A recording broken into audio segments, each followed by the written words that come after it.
And we're back. This is Foundation Season 1, Episode 4, 2-minute review. I might actually keep it to 2 minutes this time. Probably not. Don't get me wrong, I'm still pretty lukewarm on this show, but I thought Episode 4 was the best episode since Episode 1. Or maybe I'm just in a better mood today. The show's intro says that it's based on the novels of Isaac Azimov, and maybe it should read based loosely on the novels of Isaac Azimov, but I find that if I just lower my expectations a little bit, and accept the fact that this is really more inspired by Foundation, I can actually kind of enjoy it on its own merit. It's like watching a weird parallel universe version of Foundation. Spoilers ahead, let's go. This was a slower paced episode, focused more on setting up and building towards what I hope will be a satisfying payoff. The Emperors continue to be the best part of this show. They shouldn't be, but they are. All of the different generations of Emperors are very well cast, and Lee Pace is great as Brother Day. I liked the stuff with the kinetic force field. I guess it's kind of a Dune-esque shield, and during that kind of weird scene with the concubine and Brother Day, I actually thought for a moment that the Cleons were denied intimacy or even touch from another person. How tragic that would be. It would also prevent the Emperors from potentially spawning any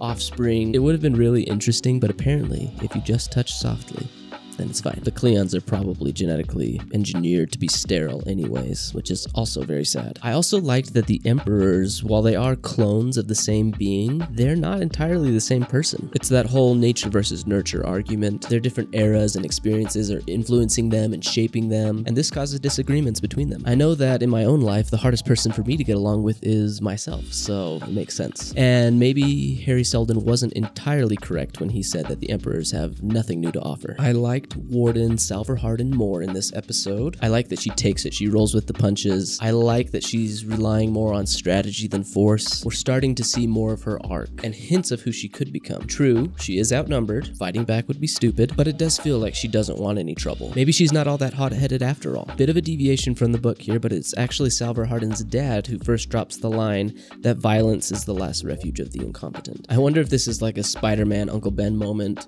you know, with great power comes great responsibility, and they're setting up Salvor's dad for some sort of death or sacrifice that's going to force Salvor to choose, you know, whether she retaliates with violence or she seeks a more peaceful path. I might be wrong, but that's kind of what the moment felt like. I thought that taking the Anacreon Huntress leader lady to the vault and its field was a smart move, if not the obvious one. I'm just glad that Salvor went that route rather than some sort of brawl to try to overpower her. But as I was watching, I kind of thought to myself, is the vault inside the perimeter of the fence? And is the fence a dome? Could the Anacreons have just like come directly over the city and just like landed right inside the perimeter of the fence? Maybe the showrunners did think it through and explained it and I just missed it, but I find if I turn off my brain, I enjoy this show better. Salvor's whole psychic perception and the thing with the coin was interesting. That's not Mayor Salvor Hardin from the book. The show's Salvor Hardin is some sort of empath, I guess. In the book, Salvor Hardin was very perceptive of others' feelings, emotions, motivations, but I don't recall anything as overt as like psychic abilities. The show also hinted that Gale Dornick has similar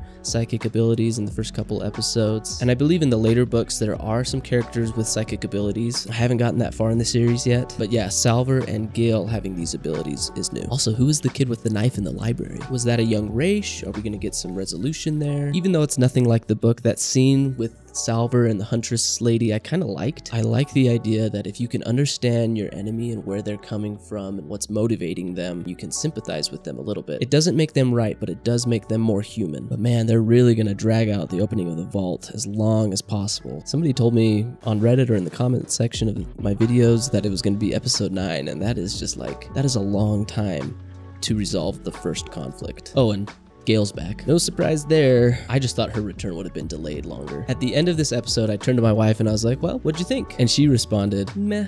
I kind of want to know what happens. I think that's like the perfect response for me as well. Meh. I kind of want to know what happens. Time. How'd I do? Did I make it 2 minutes or less? No? Okay, I'll try again next week. As always, thanks for watching. I'll be back next week with some more Foundation stuff, and I'm also going to be releasing a video on Dune. So if you're into science fiction and fantasy books and movies and TV shows, I invite you to subscribe, and I hope to see you back here soon.